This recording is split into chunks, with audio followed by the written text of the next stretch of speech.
It is absolutely gorgeous. It would be fun to meet with somebody who would like to do things like meditate, maybe sing some of my songs. We could harmonize together. Would you like that? We could get a blanket.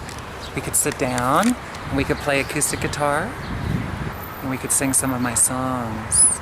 I'm not too big into singing cover songs anymore. However, I'm going to release eventually an album, maybe a double album of cover songs of my favorite. I'm convinced that through the people who have inspired me, I can do wondrous things with the same songs that breathe life into me. Some gospel, some rock and roll. I'm even considering doing a Bon Jovi song, believe it or not. I'm not gonna let his action of that blue car, I'm not gonna let his action deter me from what I wanna do with my life.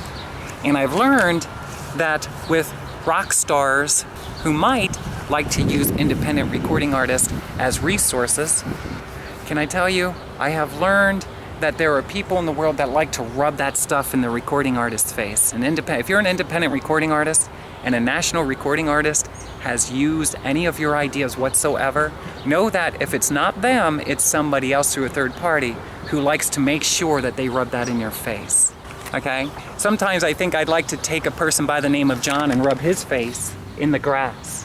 Why is that? Frustrating, isn't it? Now, with that being said, Tracilyn is a good-hearted person. I have a huge love because I was raised in a Christian household, continuously pounded in my head that Jesus Christ is real and loves me. Even if nobody else on the earth loves me, Christ loves me. This is very valuable for me as I go through life. I look back on those moments and I thank Mommy for sharing that with me. My earliest recollection of it is in Jonestown. And I also remember sitting in front of a television set, maybe watching Howdy Doody. It's Howdy Doody time. It's Howdy Doody time. We're kind of like puppets. My favorite lunch kettle was red plastic. Howdy Doody. I loved it. Going to school, I want to cry. I wish I could have been taught differently. Number one, I would have never went to a school that wasn't going to teach me about personal identity. Wasn't going to teach me how to stay alive, how to survive, how to thrive in America. They taught me some things, but let's just face it, they didn't teach me what I needed to know when I didn't know where to turn, and I became homeless. Why isn't our school system educating children? This is what you should do in your time of homelessness. And by the way, Mr. Trump, why should the American people always receive less than they are worthy of during their times of being homeless? We're going to touch subjects with that. You see, I want Donald Trump to come to Dayton, Ohio and open up a podium so that I can have prepared a list of questions that I would like to ask him in front of the American people as to why these needs are not taken care of and why I had to go through all the things I had to go through. See, it's not Donald Trump's fault. Maybe it's not. It's whoever thinks they're president, because there is no real president. Okay, there's people with electronic means. They use via satellite. They watch everybody, they monitor everybody in this country, and maybe abroad in other countries as well. They watch everything and they govern it that way. And the people who are president, the people who are governor, the people who are mayor, they're actors. That's it. In my opinion, they're actors. Okay, here's your government, here's your president, here's your mayor, here's whoever. Here's Tracilyn. Okay, so now you're convinced that these are the people who make the decisions. I don't know what they really do, folks. I don't. But can I tell you, I've been electronically harassed, and I want to ask our government this one thing. If they're real, why aren't you doing something about this? I know who it is that's doing it. It's Stephen C. Johnson, and he lives in Derby, New York on Old Lake Shore Drive. Why aren't you, government, going up there, apprehending him and his possessions to find out exactly all the details as to how and why he is harassing Tracilyn?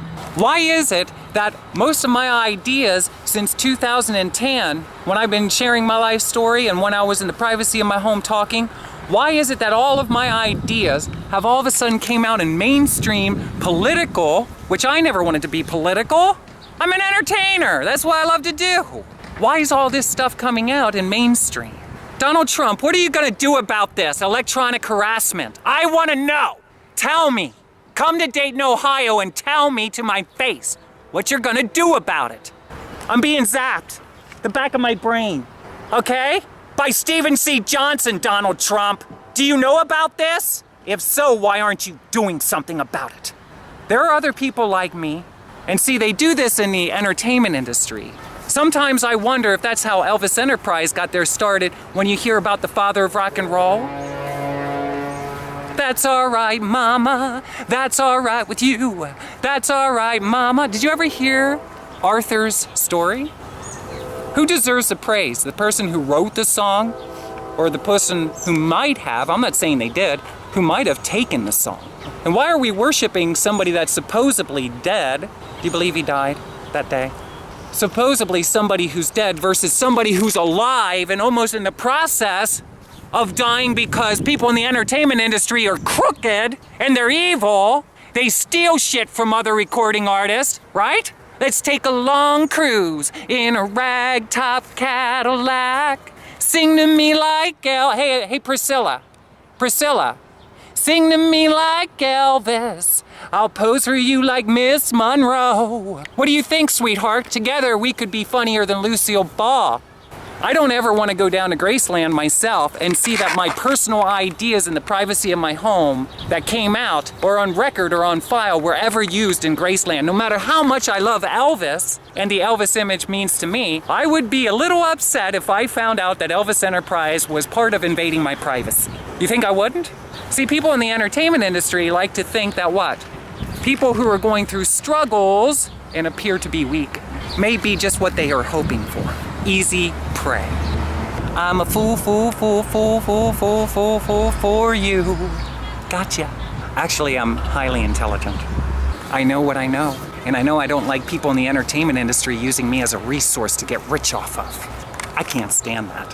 How do you feel about that if you come across this? Are you Elvis Enterprise? Did the king fake his death? Is it real, not real? Who knows? Now here's the thing, check this out. Hi Lisa, have you come across this? Hi, I hope you're doing wonderfully and they're not just using you to support your daddy's image. May they be focusing on Lisa's career and not trying to use her as a tool or an asset to promote more Elvis memorabilia into the general public.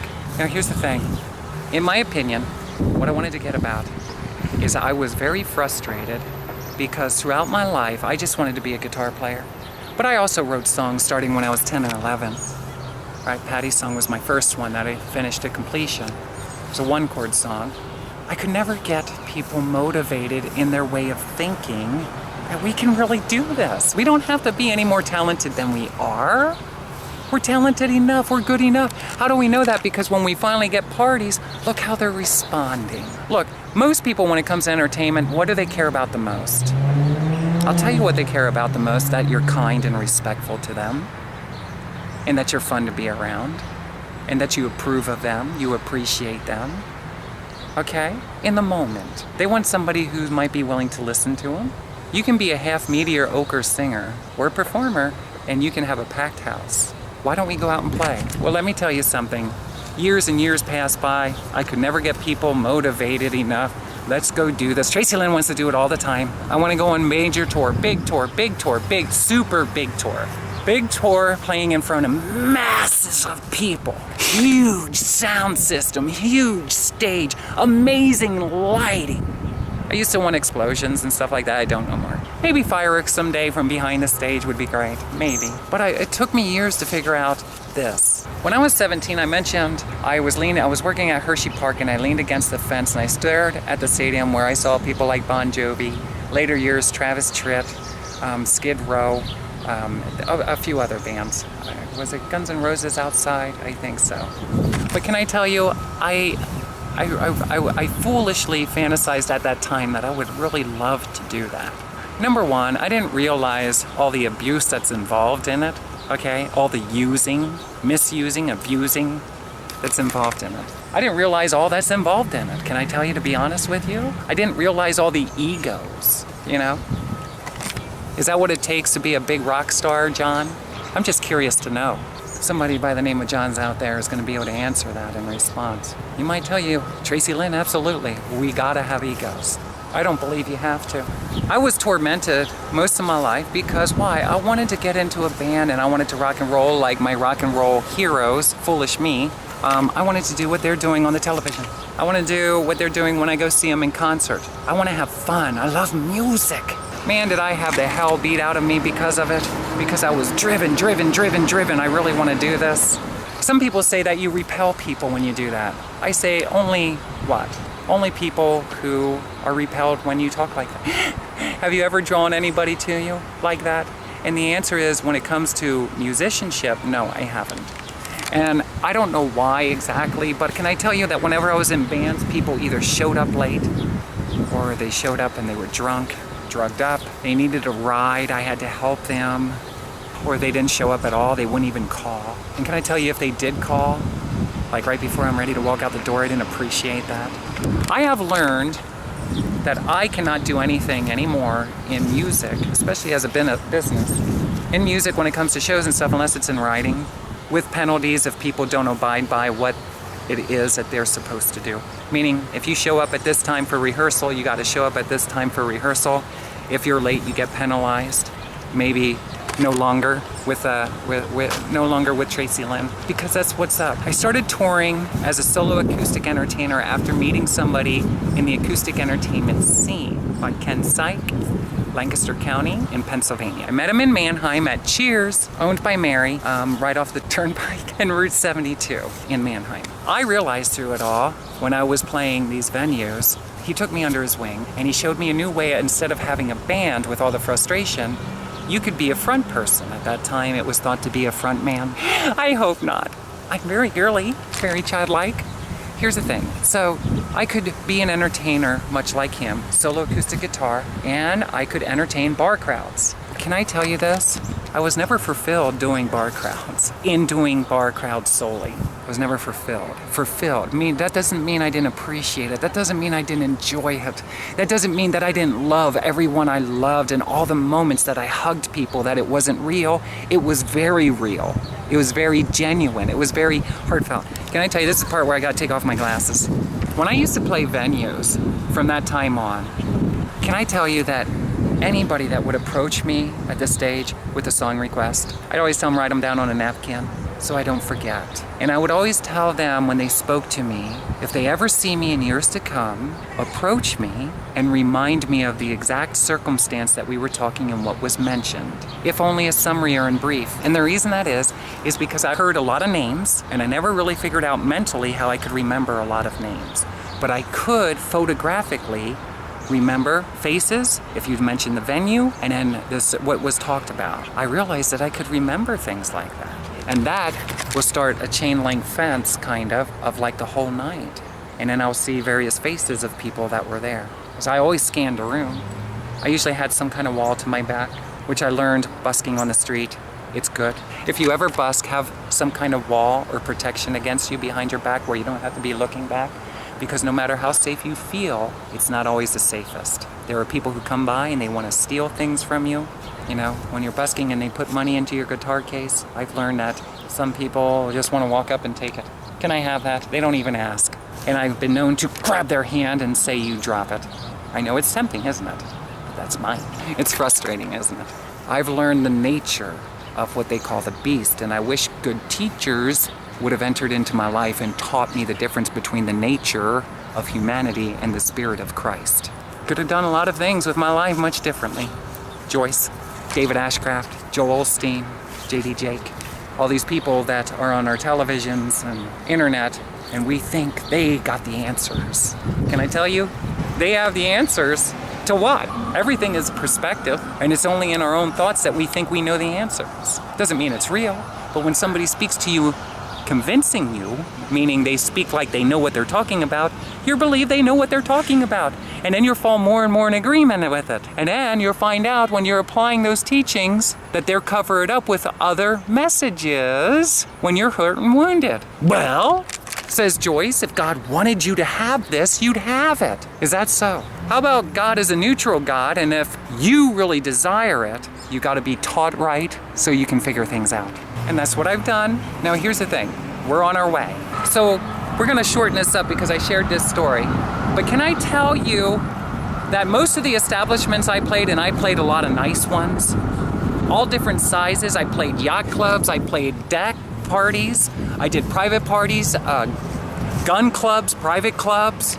I've done backyard parties. Did I say that? Backyard parties. Backyard healthcare facilities. I even stopped by hospitals with my guitar to lift people's spirit. I serenaded people.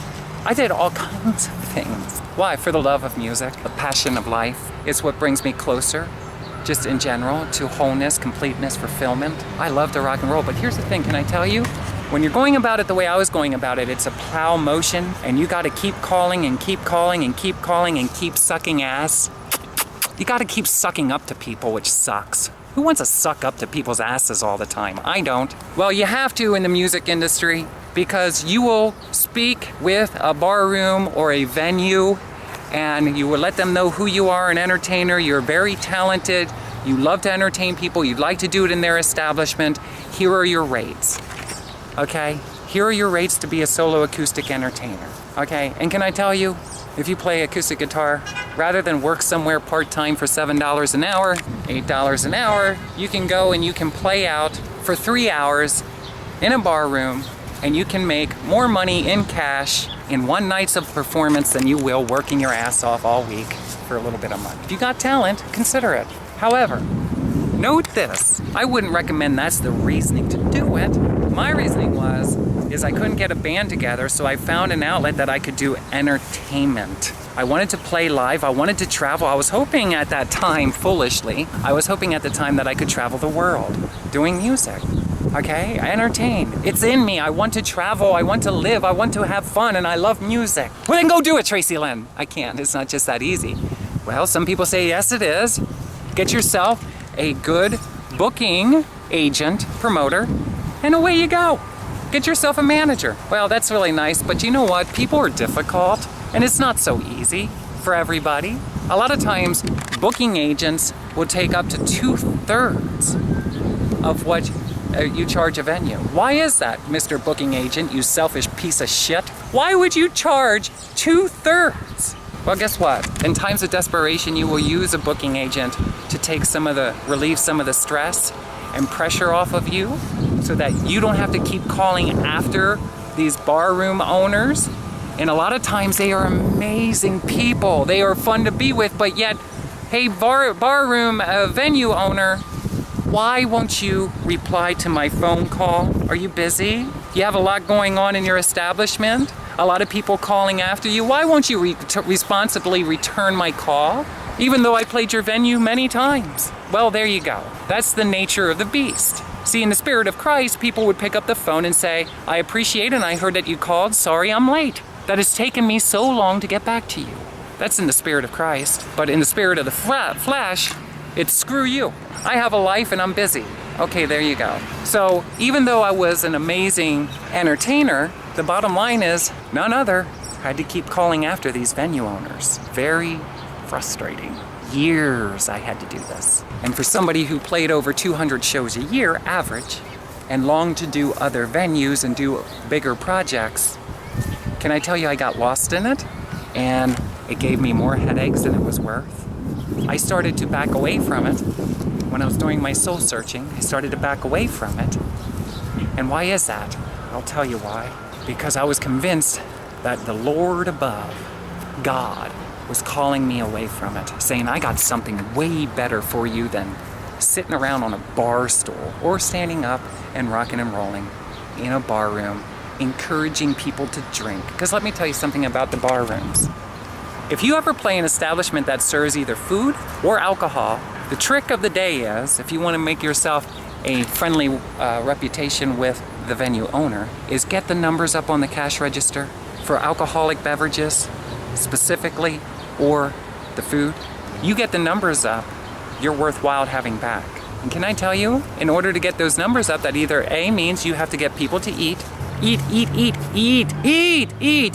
American food, a lot of it is very unhealthy for us, but we're living and we're making it. It tastes really good, doesn't it? Yep. Now here's the thing. Here's another one. Alcohol kills us very painfully. All right? It destroys the body. It is a serious addiction, will give you high blood pressure. Many people can tell you that what? I passed out. You ever hear stories of passing out? Do you ever hear stories of girls being raped? being molested because they were drunk. The beer distributors would tell you because they were drunk is not what? It's not their responsibility. The people weren't responsible and they should have stopped. Well, what happens if a person can't stop? My mother was drunk my whole entire life. I think she probably might be. And Mama, if you come across this, I love you. I'm sorry, but it's true. And I had to watch this every day of my life, and it contributed to my major depression and my outlook on life, Mr. Beer Distributors, especially the cheap beer, affordable wine at your liquor store. I have specific topics I would like to talk about just with the alcohol companies. I don't promote it at all. I like to drink sociably once in a while myself, okay? But I don't want to be the one who's constantly pushing people to drink in order to receive a paycheck. In other words, when I go to a venue, I'd like it to be family friendly, all ages. I'd like the environment to be very safe, right? Does that make sense? That's what I was showing you with the Golden Corral. When it comes to just doing solo performances, I like going to church functions or venues like I was hoping to show you. There's all kinds of venues, folks. Where even at amusement parks, I was going to start playing amusement parks. At Knoebels, I was going to start playing at Knoebels. People were trying to get me to go out there and talk to them and stuff. And I did. I started calling them and reaching out. That was years ago. But can I tell you, I was trying to break away from getting away from the bar scene and the alcohol specifically. Why? Because God was changing me. God was moving on me. I was addicted myself. I became an alcoholic. Already before I was in elementary school, I was drinking half bottles of anisette. You ever taste it? Tastes like black licorice. Now, why did my mom let me do that? Well, look, she would say, well, why are you scolding me now, Tracilyn? You didn't scold me then. That's right, because I was a little kid. I didn't know any better. I knew what you taught me and you allowed me to do. And a little kid doesn't want to see their mother that they love very much sitting around drinking and crying, listening to old country music. So to each his own. But can I tell you, I don't want to ride that because this is about venues. I don't want to ride that too much because that's a long, very sensitive subject with me. But when I came out here, there were people who I met down in Nashville as well, constantly trying to get me to go and play in bar rooms. Go and play in bar rooms because I'm a singer-songwriter. Listen, if you want to play in bar rooms, go and do it. Okay, go and do it and have fun when you do it, please. Encourage everyone to be safe at the end of the night. Take care of each other. That's what I used to say. I was notorious for saying, good night, everybody. Drive safe tonight. Take care of yourselves. Take care of each other. Watch out for Officer Friendly who might be parked down the road. And do you know what? I remember a time or two I got pulled over afterwards too and I was drunk. Do you know why? Because people were kind to me, very kind to me, overly kind to me. And where I used to set up my PA system, they used to set open containers of bottles of beer. What are you drinking? We'll get it for you. Here's two. I remember talking to my friend who got me involved in the entertainment industry, and he said, you know what you do? He said, you just thank people, because I noticed if you didn't want the alcohol, they would get upset, just like in any situation. Why is it that when people drink alcohol and somebody says no thank you, all of a sudden that person who says no thank you is uncool? Why is that? You don't want to drink a beer with me, so now I'm not cool. Is that it? I don't want to drink a beer with you, so now I'm not cool. Bullshit. Maybe I like you, but I don't like the alcohol for a whole list of reasons that are too numerous to mention right now. Okay? It simply wrecks lives. Alcohol wrecks lives. It wrecks your health in more ways than you can imagine. I did not want to utilize my life, my talents, promoting anything. I wanted to celebrate and enjoy life. That's it. God was calling me out. So I thought, Scripture was laying on my heart up here. This is where your heart is, kid. The center core of your brain. It knows exactly the details of your honesty, surrenders, and knows exactly who you are. It's your personal identity. It'll reveal to you all of your own truths and your belief system that has been instilled in you, some will say, since birth. God actually instilled that inside of you.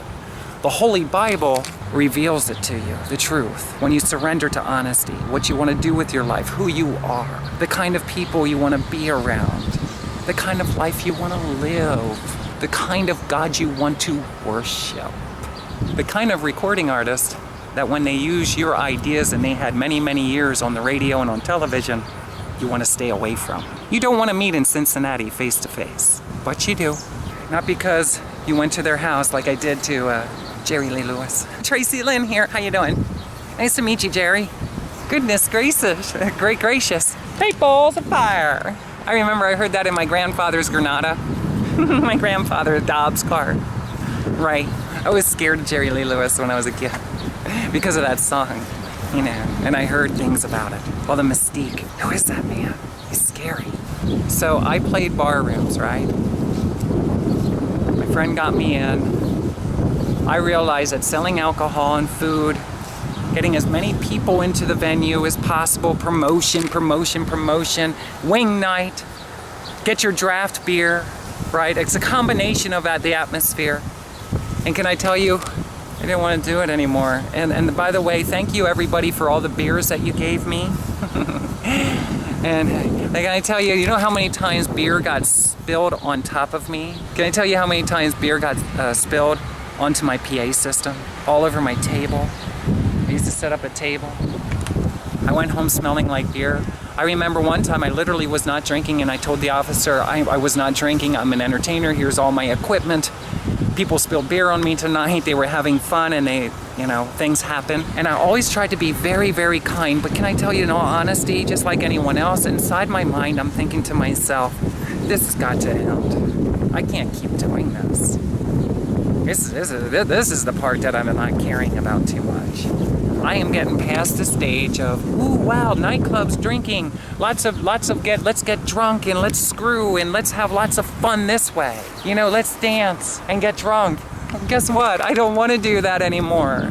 I just want to rock and roll and have fun, and I realize purities of water, the healthiest of food. I need it more now than ever, and a lot of it is because of the way I used to live my life as a child growing up. All the unhealthy food, soda, beer, Kool-Aid, lemonade, fruit juices, the little jugs, hugs.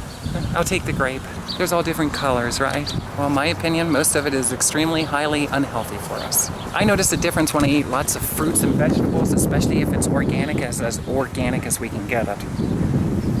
The purest of water, if I ever even tasted that, I don't know.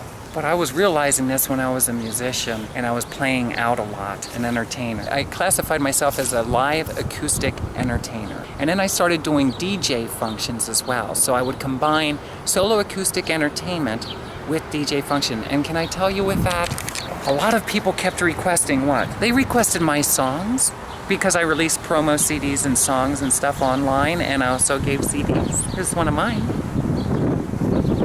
I had even fans that paid to have my music played on Z107 FM. Is it FM, Z107, 107 FM? How does it pronounce? I used to listen to that a lot as a kid growing up. My mother's favorite radio station at that time was Z107. You're listening to Z107. I used to like hearing that in the summertime. We'd crank it up, I'd go outside, do whatever. You're listening to Z107, 106.7 on your FM dial. You know the DJ, right? We heard that a million times, right? Well, maybe not a million, but thousands of times, hundreds of times, at least 20 times. And it's stuck in our head. Here's the thing, check this out. And we always love it and we appreciate the DJs, right? Well, here's the thing. Because I love money, and I do love money a lot. Okay? Because money is a measure of freedom. And I'm going to openly be honest about it. I love money.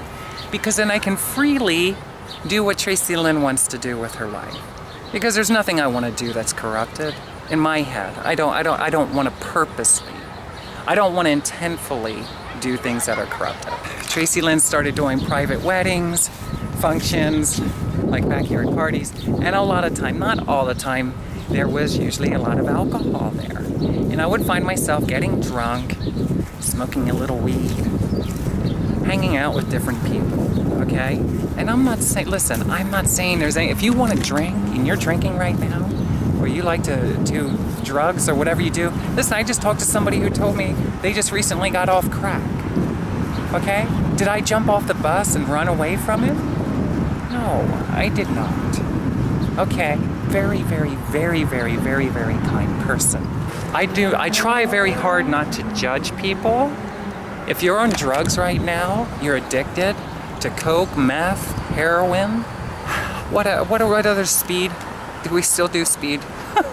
I don't know what other drugs that you might be on, but can I tell you, even if it's prescription, I don't want to judge you. Not that I understand that things happen, okay? Just like alcoholism, please, if you made it this far, don't be upset with me. You know, I was an alcoholic ever since I was this big. Okay, which is smaller than my calf, or as small. Meaning, maybe not that small, Tracilyn. Well, I don't know. Did your mom ever, when you were a kid and you were breaking teeth? Meaning you were getting ready to have teeth come through your gums? Did they ever rub alcohol on your gums? Well, there you go. All right, most likely that probably was happening to me, but I do know this. By the time I was already in first grade, I was already drinking pretty heavily, especially for New Year's Eve was the big thing. And can I tell you, as a kid, I loved it. I loved it a lot. I'm getting drunk with everybody. Wow, this is a way we have New Year's Eve celebrations and bring in the new year all the time. Well, that's great. If you're at that place in life, congratulations. I hope you're having fun. But if you were my friend, I'd want to take that from you and say, how about we try to have fun a different way, okay? We should be able to have fun with life. So with that being said, there's a lot of people who do drink in America. I don't want everybody upset with me. And especially in the entertainment industry, a lot of people do drugs of some sort or smoke marijuana or they drink. And can I tell you, I do not want to judge that. That's not what I'm about. But here's the thing. Although I loved all these people, and we used to host big parties with lots of alcohol, by the way, backyard barbecues, we did it. So don't think that I'm the preaching person that, you know, don't you dare drink, and so I'm not like that. I understand that people drink, but that's not what this subject is about. What this subject is about is Tracilyn does not want to play venues where she has to dominantly sell alcohol. With that being said, God's tugging on my heart. I'm seeing other opportunities going to mega churches. I'm seeing other opportunities in coffee houses. I'm seeing other opportunities in going to like the Golden Corral to publicly speak and share my music, right? I'm seeing other avenues. In fact, I was raised in a gospel family and there used to be a lot of outings, festivals and stuff. There's car shows, there's all kinds of family events that are going on. The farm show complex. Now listen, there are times in playing a lot of venues, motorcycle. I used to play a Harley Davidson motorcycle gathering in York, Pennsylvania, if anyone remembers. I love doing stuff like that. I love doing stuff like that. I used to play Harley Davidson, a motorcycle gathering in York, Pennsylvania, just off of, is it 81 or is it 83? And Route 30, right there at the supposed Harley Davidson motorcycle plant that's there. I don't know if it's the original one or not here in America, if that's where it started from or what the deal is. What do you think? Tell me the history about it in your comment. But can I tell you, not that he does or doesn't, but a lot of them love to party. Did you ever want to be a Harley bitch? I always wanted to ride on the back of a Harley. In fact, I did a couple times. And here's the thing. Here's the thing. I think bikers are very attractive, and same with the Harley women. They're absolutely gorgeous. And can I tell you, there's a lot of them that are very loving, very caring, very supportive of others, and they do a lot for the local communities when it comes to children especially. And I know this because I knew a lot of them from doing events like that. And can I tell you, I used to love socializing with them and stuff, and most of them, most of the time, sociably drank. Meaning, sociably drank rather than they drank to purposely get drunk. And there is a big difference. I'm more of a social drinker when I do drink, but it doesn't take me more than just like a half a glass of wine, and I'm already feeling pretty good. My sexuality drive gets inspired very quickly with that. Inspired, is that it? It ignites me in ways I hope Italian men appreciate. When we're alone together, don't keep me in the darkness, sweetheart. I don't want to be a private lover or a private dancer, a dancer for money. I'll do what you want me to do. I don't want to be a private dancer. How about we do it right here in public? And we're putting it and make it more of a comedy routine. You know, family friendly. Now here's the thing, check this out. Not that Tina wasn't. Here's the thing, check this out. We're at 2nd Street.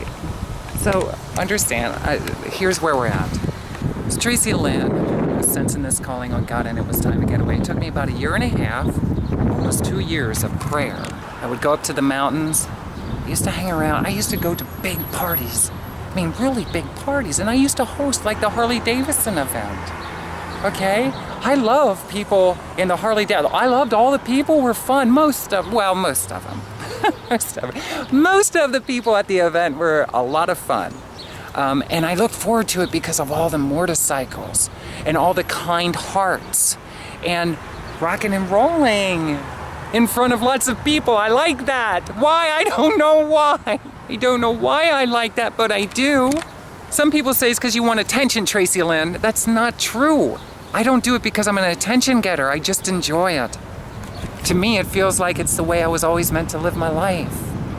Okay? I don't know what the real reasoning is, but it's not because all I want is attention, is it? That would be horrible. Attention. Is that all you want is attention, Tracilyn? Okay, you got me. I'm busted. I want attention. I don't know how to get it. That's why I started taking off my clothing and posting it on Craigslist. Hi. I'm on the white page. Hi, Craig. Nice to meet you. I'm Tracilyn, or so that's what I'm going by today. Soon I will become it full time. Let's try this out and see how it works. By the way, here's my number. Give me a call anytime. So here's the thing. We all explored a little bit with that, right? If not, we're in the exploring season today, maybe on Backpage.com. Did I just say that? Am I hinting? There's all kinds of social media now, and get ready, because the patrolmen and women too are out there. We know what you're doing on that internet, and we don't like it. You're trying to survive in a different way, and you're trying to have too much fun, and we don't like that either. You know? You want that new car? You want to get that product, merchandise? Maybe it's college tuition. You want something in this life, or maybe you just simply want to have fun. A different way. I'm not one of those girls who do it for free, okay? And it's okay to be like that, by the way. The law's corrupted, not the people who do it.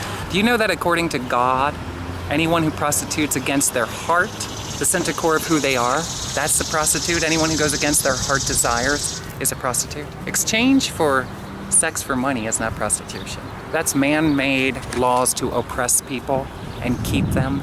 I mean, seriously, where's the crime in somebody coming up to you and says, hey, baby, how about if I give you a little bit of cash to have some fun? Ooh, there's a major crime.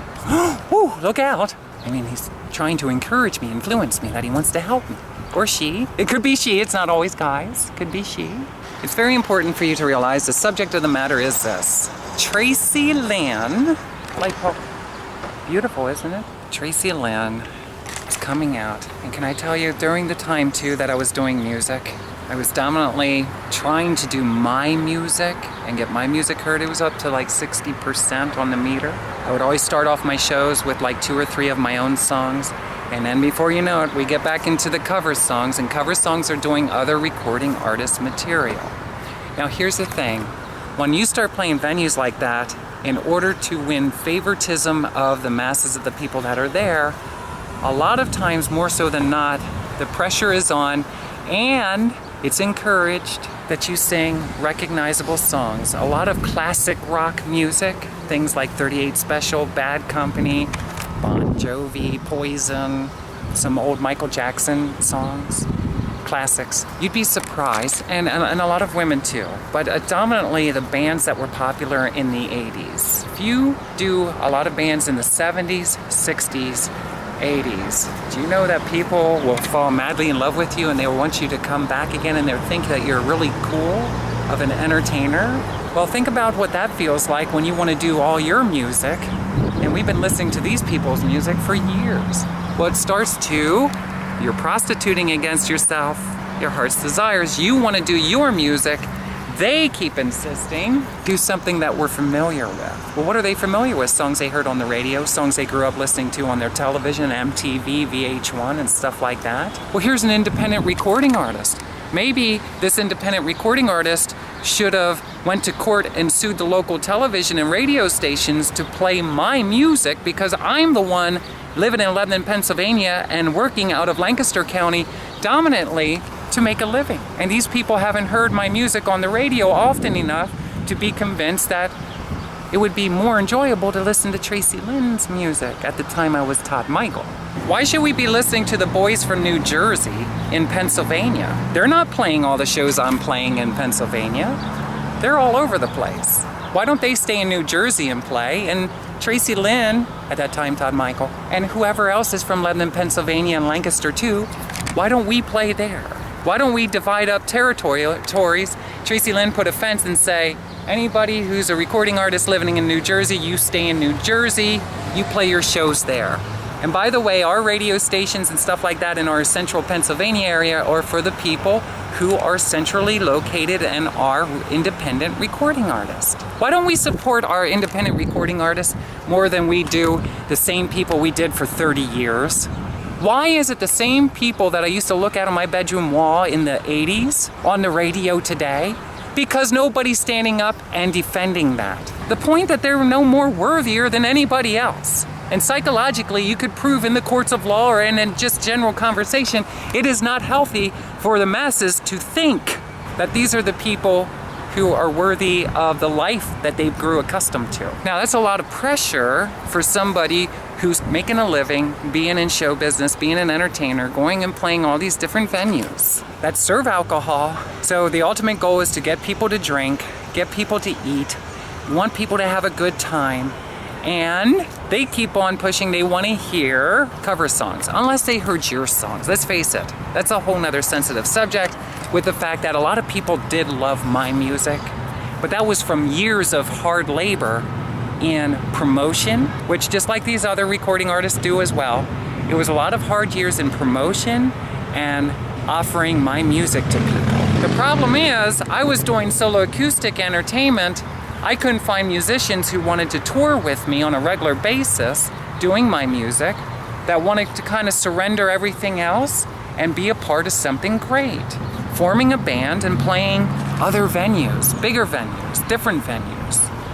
I was hoping to get away from all the barroom venues. With that being said, I started reaching out to the military, trying to get military contracts so I could go overseas and perform for military people, because I really like that. And I know that a lot of military people, Tracilyn, they like to drink too. I know. I have family in the military, they like to drink. There is a difference between socialized drinking. I drink. I'm telling you, I drink. But I used to be addicted obsessively. It contributed to all my suicidal thoughts and my depression and internal implosion, okay? My mind was all messed up, and alcohol kept feeding all of that. All my perception of negativity. How? I don't want to get too deep into how. In my situation, I'm telling you that alcohol most certainly contributed to a sickness that I had, a mental sickness, a serious mental sickness. However, I'm just as smart as anyone else to know that drinking, a lot of people have a wonderful time when they do it and they're okay with it. So please don't be offended by this. Tracilyn's getting hungry. When I came out here to Ohio, one of the things that I used to do with Daddy, living in Huber Heights, living over in Beaver Creek, with a lot of the girls in the community, is we would have dinner at Susie's, and that was where we invited everybody to the house. All the girls in the community into the house that wanted to come were welcomed. We would have dinner entrees, appetizers, and kind of carry your own meal in kind of thing. You could bring something or a dessert, whatever it is that you wanted to bring, contribute to the party. And then we would sit around tables, we would conversate, some of us would play some music, and we would get into various conversations. And can I tell you, there was drinking there, okay? Socialized drinking. It wasn't like people were purposely trying to get drunk and intoxicated and stuff. Socialized drinking. And because I was trying to break the addiction of alcoholism, this used to bother me a lot. Not them, I love them, okay? Most of them, okay? I love them, but it's the alcohol I want to get away from. So please don't be upset at this if you heard this. I want to get away from the alcoholism, not necessarily the people. So another thing was we would go to various gay clubs, LGBT-friendly clubs, LGBTQ. How about A, B, C, D, E, F, G, H, I, J, K, L, M, N, O, P, Q, R, S, T, U, V, W, X, Y, and Z clubs? Okay, we wanted to go to clubs where we were sociably safe and accepted, preferably warmly. And can I tell you, I would go to the Aquarius or the Mask or one of the clubs or two up in Columbus to support girls in the community that did drag queen performances. Drag queen performances? Yes. And can I tell you that I know that there was times that it hurt the person I lived with, that I didn't really want to go. And it wasn't because of the people. It was because I was barroomed out. Over 1,000 shows, most of them in barroom type venues, not all barroom. Trust me, it wasn't all barroom, but very typical. Lots of alcohol going to be there. And I lived with my mom, who was drunk almost every day of her life, my sister drunk almost every day of her life, and I realized the difference in personalities when people were sober versus being drunk. And I had dated partners that were drunk all the time. I'm drunk from Thursday to Sunday, where I sleep all day on Sunday because I was drunk all day Thursday night, all day Friday, all day Saturday, and then it took me all day Sunday to recover to go to work on Monday. I don't want to live like this anymore, folks. I want to get away from it. Well, get away from it, Tracilyn. Go. Well, that's nice to say, right? But I also want to socialize with other people. But I haven't really been taught how to make this a reality. So at that time, I was going through serious issues with the fact I don't want to be around people who are drinking. And the reason is not the people. Get this in your head. Stop making it about you. It's about the alcohol. I'd rather be doing other things with my life other than just sitting around drinking alcohol or sitting there staring at people. Do you know how many days, how many hours I sat there at a kitchen table and stared at my mom drinking a beer? Okay, she might not want to hear that, but I had to see this every day of my life. I don't want to look at it no more, okay? And it's very frustrating to me. I had to sit there and watch my mother ever since the day I was born, drinking beer all the time. And I seen the personality shift. And then I dated other people. They want to drink all the time. And then I see their personality shift. Sometimes to Jerry Springer type personalities. The show, not necessarily the host. All right, I could go on and on about this. Me too. And I drank because I wanted to fit in. Did you ever want to fit in? Now I got it, where there's a big backyard party, everyone's drinking. Well, here we go, I'll drink too, so I fit in. Well, my friend told me in the entertainment industry, just dump some of it out or replace it with water or something. Rinse it out, put water in it, nobody will know. Don't let them take a sip out of it. Put Kool-Aid in it, whatever you want. And can I tell you, this frustrated me. I even used to do promotional shows for Bud Light. That was my choice, meaning I liked Bud Light. See, a lot of friends drank lager, that was too heavy for me. Heineken, that wasn't the kind for me. Doesn't it smell like a skunk for some reason? Do you ever smell beer that smells like a skunk, literally? I think it was Heineken, if I'm not mistaken. Lager, oh man. And when I would go to the bathroom the next day, it would sting and it would be dark yellow, like gold or brown. Well, that doesn't seem right, Tracilyn. I know. And once you start drinking water, you start pissing clear. Isn't that a miracle, Mr. and Mrs. Beer Companies? Wow, if you drink water, you pee clear because you're cleansing your system. When you drink alcohol, pretty much looks like as it went in. And sometimes it stings, and it stinks. Woo-wee! And I can tell you story after story after story about people that I knew that were suffering from alcoholism. But can I tell you, for once in my life, I'd like to hang out with people that I don't have to sit there and stare at while they're drinking a beer, because I want to take that beer and I want to throw it out the window.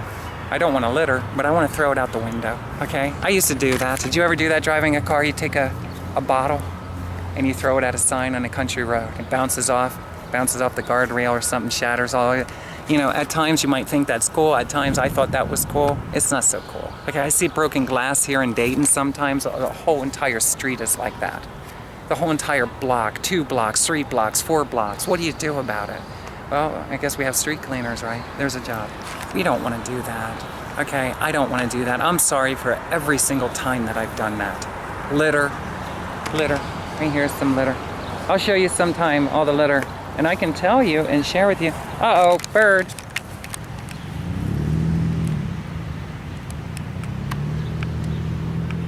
It's a baby bird. Or sorry, bird. May you have transitioned on to something incredible. Now here's the thing, check this out. So understand, I want to get away from this, and I started to learn what it was like to be around other people who they socialize, they have food, just like anywhere else, barbecues, bring an entree. I learned a lot of this through going to church gatherings, and they have all kinds of refreshments. And sometimes some of the Bible groups would have wine or something like that, or they might drink a beer. But it was more of a social thing. And can I tell you that as somebody who wants to, I don't want to drink anymore, but I do like to have a glass of champagne once in a while. And I love a glass of white Zinfandel, preferably watered down a little bit with some ice. I like it chilled a lot. So I am a social drinker, just like smoking when I get really stressed out, but I don't want to smoke. And it makes it harder for me sometimes when I'm around people who smoke. And that was another thing, because I want to break that addiction. Now here's the thing, check this out. When I used to play venues back in the day, I used to sit in rooms filled with smoke. Smoke? Yes. Imagine going to do a live performance for 3, 4, 5, 6 hours, and you gotta sit in a bar room filled with smoke. Oh, my guitars stank, my cases stank, my clothing stank, my hair stank. Do you know how many venues I played where smoking was okay inside and there was very little ventilation? And then I had to smell it in my hair, my face, my clothing, my guitar. When I would open up the guitar, oh, good gracious. That was horrible. And then I take it home, it smells like stale cigarette smoke. That's what I would call it. It smells like stale cigarette smoke. Ew. What is that I was playing out? How do you get the smell off of all your possessions? I smoke when I get very stressed and very angry, but I always sit by the window and try to blow it out. It doesn't, it still gets in the house, in the apartment, and can I tell you, I don't like that. In me, when I do that, I say someday God's gonna help me quit that like I did alcohol to this point, but I would never say that I could never become an alcoholic or that I would never return back to smoking, because we never know what could happen in our lives that we end up resorting back to that. One of the reasons why I was hoping to connect with people who are more into a healthier lifestyle, different lifestyle, where what? You're aware and you appreciate things of beauty, purified water, and you appreciate eating very healthy. You're aware that there's a lot of harmful stuff in our food, in our beverages, cigarettes. So anyway, Tracilyn wants to get this out of her life, out of my life. And here's the thing, out of my life. Now here's the thing, out of my life, not your life. You can do what you want with your life, but if you need support, I'll do my best to do that. But when I start smoking again, then don't call me a hypocrite, because we already know that I am a hypocrite, because I'm a human. And I could return back to smoking. I just recently quit again after smoking for 2 or 3 days. Stressed out. For lots of reasons. Some people would say it's childish. Now here's the thing, check, and it probably is. It's all a way of thinking, really. Now here's the thing, check this out. I can respect other people who smoke cigars. Cherry Tip used to be my favorite, Swish or Sweets. I even smoked that when I was a teenager kid. Can I tell you that when you play atmospheres like that on a regular basis, it's almost like, and you're singing cover songs, you kind of like want to step away from. Not to mention, I want a band, a full band, electrify. I'm really big into sound systems, you know, and the big stages and the lights, masses of people all over the place. Gets me excited. I don't know why this is. I learned a lot of it when I was working at Walmart that I loved. Like, I have this thing where more people start coming into my life, passing by. I would have been good working at an amusement park or something, doing some kind of unique entertainment versus just hosting rides like when I was 17. I don't know, what do you think I could do? Be a city hostess? Is everybody enjoying the city? How's everyone doing? Are you having a good time? Nobody's paying attention to me. I said, are you having a good time? Nobody's paying attention to me. Tracilyn, we're going about our day. Leave us alone. I'm sorry. Kind folks of Dayton. Now here's the thing, check this out. This is about ready to go out, the battery. So we gotta replace it right now. And then we'll be back on and wrap this up.